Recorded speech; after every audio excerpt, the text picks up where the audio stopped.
Hey guys, welcome to the Sunday show. My name is James and this is going to be the project development where I carried on from last week. I'm basically going to do a run through of where I'm at in this current stage. So pretty much at the minute I am 1 week away from my interim review. This is where we left off in the last Sunday show. This was like the final kind of render that we did of the plan, and I think it came off really well, the design that we did, and we got a lot of great feedback for it. At the start of the interim review we have to provide context of what we did in our last project, just so the external reviewer or the normal reviewer can understand where we came from and what our design principles are. This is where we ended up last time. We have the 3 party sketches and the 1 sort of solo strategy that we have separating up the zones. So our 3 party sketches that we did were the connected vistas, the sustainability aspect and the journey throughout the site. The thing that we've been really carrying on with this, or at least that I'm carrying on with, is the solar strategy, because I think it's a really interesting sort of concept, how the sun can really influence the space in a way. And that's kind of like my main sort of fundamental for this thing. One of my main precedents for this site that I'm looking into is Peter Zumthor's House of 7 Gardens. As I'm researching him for my history essay, which is a 4,000 word essay where we're basically choosing an architect out of a lecture series and write about him based off the lecture and based off what the question says. So for me, mine is how do Peter Zumthor's 2 books influence his architecture and vice versa. So the 2 books are Thinking Architecture, which is a really good read for an architecture student if you're looking at doing architecture, and Atmospheres, which talks about the atmosphere of space and how it's influenced within like the realms of a building. And so pretty much through this research I kind of found this concept where it's a house with like 7 gardens, it's split into different zones, and that kind of really inspired me and influenced me into kind of like looking at zones more, because it sort of makes sense with solar strategy as well, because they're already in zones in a way, but this kind of like married everything together for me. So then the next one that I looked at was Richard Serra's kind of like one of his structure models in a way. So it's these massive bits of heavy core 10 steel, and pretty much like it acts as a guide line and a walkway for people to walk through and experience like space and like an atmosphere within inside a close little sort of alley in a way. And like this really interested me because I saw his model as like you could still have this sort of same effect of enclosure, but what happens if you planted trees instead of it being massive core 10 sheets? And that was kind of what put me onto the next sort of step, where I looked at the Eze Botanical Garden, which is a garden in France that I visited, I think it was 2 or 3 years ago now. This is the overall concept of the site. It's basically 5 different kinds of massing.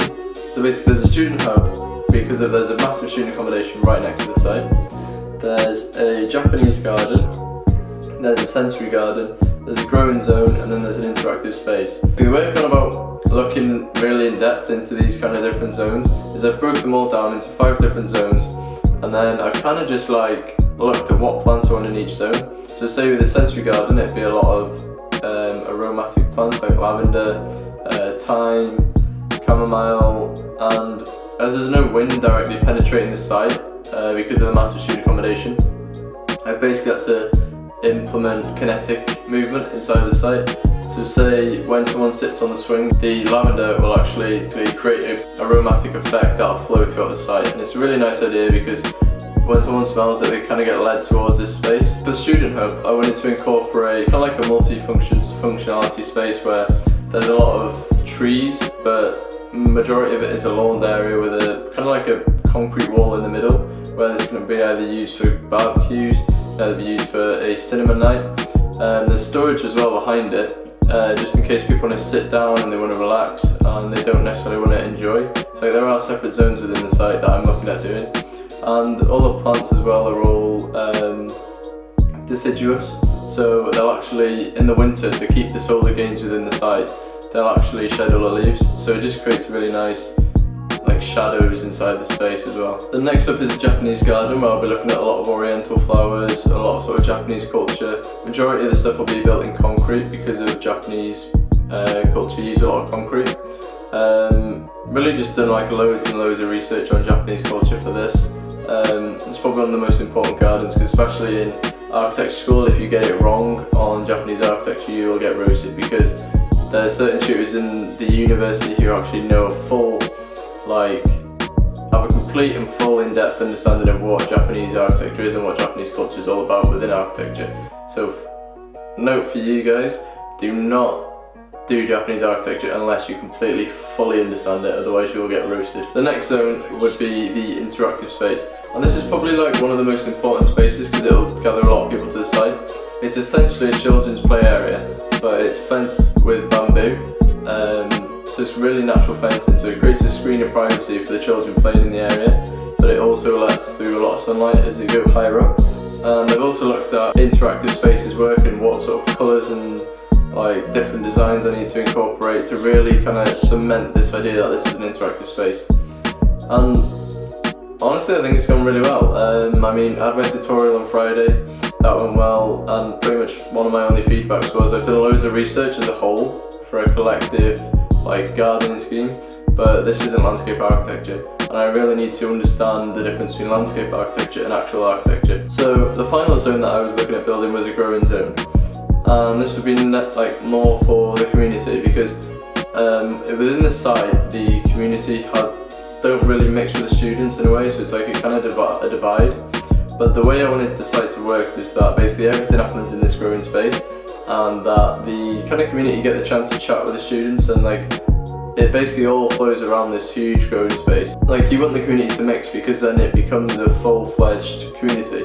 So in terms of plan and fabric, plan is the footprint of this house, but the fabric would be the walls. And then lastly, this is just like the different massings that I went through. I started off using some basically cut out pieces of the site. So like I took a few buildings that I was demolishing and I took their plan and I kept on rotating and changing their plan and just seeing what they look like, if that makes sense.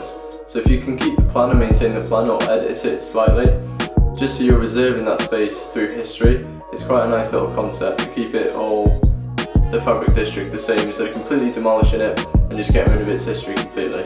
And then this is what the site looks like now, where I've basically developed, I'm looking at like how growing schemes are going to work inside it, I'm looking at what architecture will be inside it, what kinds of play areas, like interactive spaces, a lot of the stuff like that I'm currently looking at. And that is it for the Sunday show. So thank you very much for watching, and I'll see you in the next video. Adios.